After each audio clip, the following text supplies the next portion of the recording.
Hi everyone, my name is Steph. This is the Novelty Corner and welcome or welcome back to my channel. Today I'm going to be sharing with you some books that I'm unhauling. This is not all of the books that I'm unhauling, and I may do a second one in the future. And I also want to preface this by saying most of these books that I'm unhauling are not books that I haven't liked or have issues. They're things that I just don't feel the need to keep in my collection anymore, and I want to pass them on to people who are going to read, love and enjoy them. A lot of them are young adult titles, which at this point in my life, there are some young adult titles that I do have a deep connection with that I want to keep, and there are others that I recognize I can let go of because they will better serve someone else, probably someone in the correct readership age category for them. So there are no books in here that are bad books. They're just books that when I went through and was tidying up my bookshelves, I was able to make that decision about whether or not I needed to keep them. And I decided that I didn't need to, and that's okay. So all of these will either be donated to friends or friends of friends, or donated to my local op shop. So they will all go to very loving new homes. Okay, so we are going to start with some young adult titles. There is The Build Up Season by Jacobson, which is an Australian young adult story. You can tell I loved this book when I read it. I have to take all my tabs out. This is about a girl who has grown up in a household that has left her with quite a bit of trauma and not understanding how to build relationships, who embarks on a prank war with another student, and it has side effects. It's a really great story. Jacobson is an incredible Australian young adult author. I have two Jenn Bennett books, Serious Moonlight and Alex Approximately. I love Jenn Bennett. In fact, there's another Jenn Bennett book in here that I'm unhauling, not because I don't love her, but because these are not books that I find myself going back to. Starry Eyes, I'm never letting that book go, ever. Like, that book is never leaving my possession.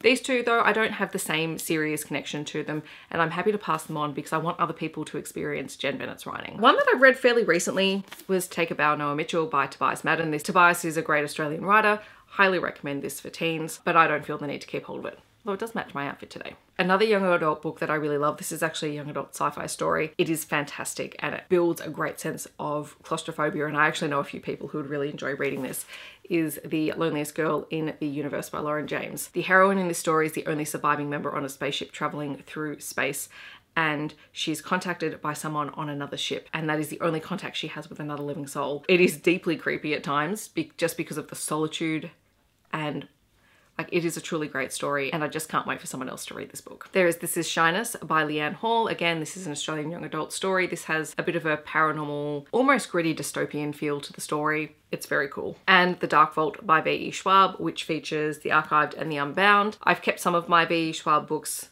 This one I don't feel compelled to keep because I don't have the same connection to it that I do with some of their other stories. There is My Spare Heart by Jared Thomas, which was a young adult book that I received for review. Again, this is a book that I really enjoyed but would love other people to read, so I'm going to pass that on. And also Two Boys Kissing by David Levithan, which is an incredible queer story.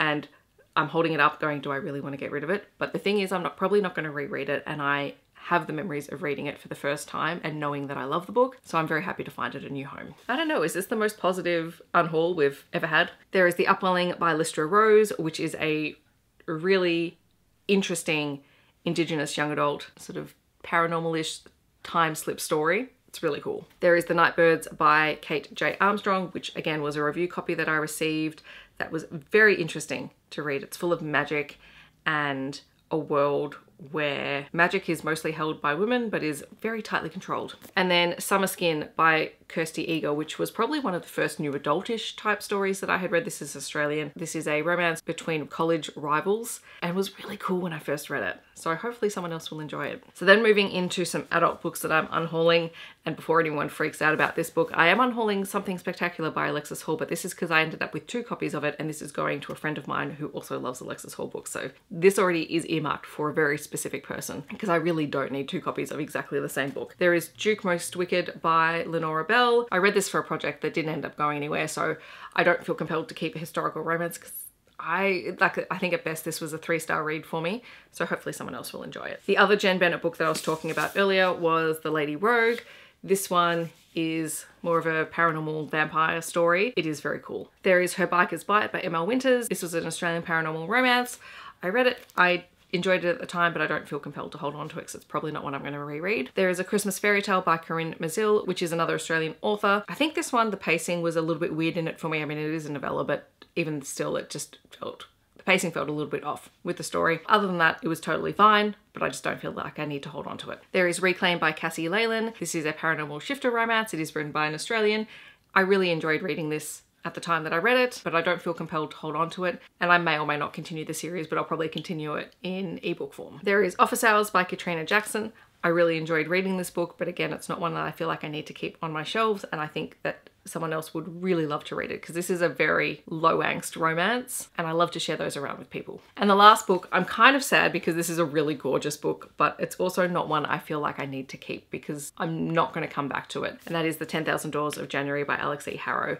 This is a gorgeous book and a gorgeous story, and I hope that it makes someone really, really happy when they read it. So those are the books that I am unhauling. Like I said, I think this is probably the most positive book unhauled that I've ever done. I do have another box of books that I unhauled, I think actually even earlier than this, but have been keeping for another project. So you may hear about them at some point in the future. So let me know if you would like a second unhaul. If you want to let me know that you're here but you don't want to leave a comment, feel free to leave a flower emoji down below. Otherwise, I hope that wherever you are in the world, you're staying safe and healthy, and I will see you in my next video. Thanks so much for watching. Bye everyone.